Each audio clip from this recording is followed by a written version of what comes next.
The cop who broke New York's dirtiest secret. The Frank Serpico story. February 3rd, 1971. Brooklyn, New York, 11:30 at night. A bearded plainclothes detective named Frank Serpico is crouched outside an apartment door on Ozone Street in the Williamsburg neighborhood. His backup officers are behind him. The raid has been planned. The informant confirmed the target is inside. Everything is in place. Serpico goes through the door first. The dealer on the other side fires a single shot at close range. The bullet hits Serpico in the face, just below his left eye. He goes down, blood everywhere. The shot is still echoing in the hallway. His backup officers are right behind him, less than 3 feet away.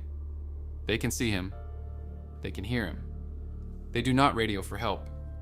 A neighbor in the building hears the shot, comes to the door, calls the police herself. An ambulance finally arrives. Surgeons work for hours. The bullet is lodged so close to critical structures that they cannot safely remove it.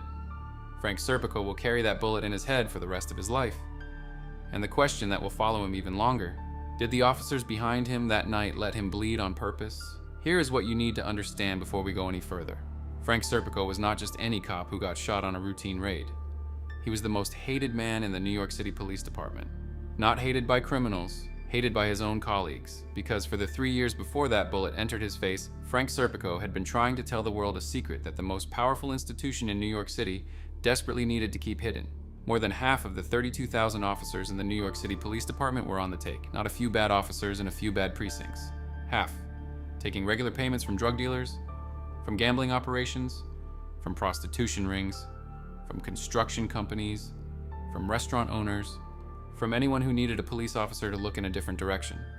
And when Serpico tried to report what he knew to the department, to city officials, to the mayor's office, to anyone with the authority to act, nobody did a thing for 3 years. What he did next changed how New York policed itself, changed how America understood institutional corruption, changed everything, and it nearly cost him his life. This is the story of Frank Serpico, the most honest cop in New York history, and what New York did to him for it. Frank Serpico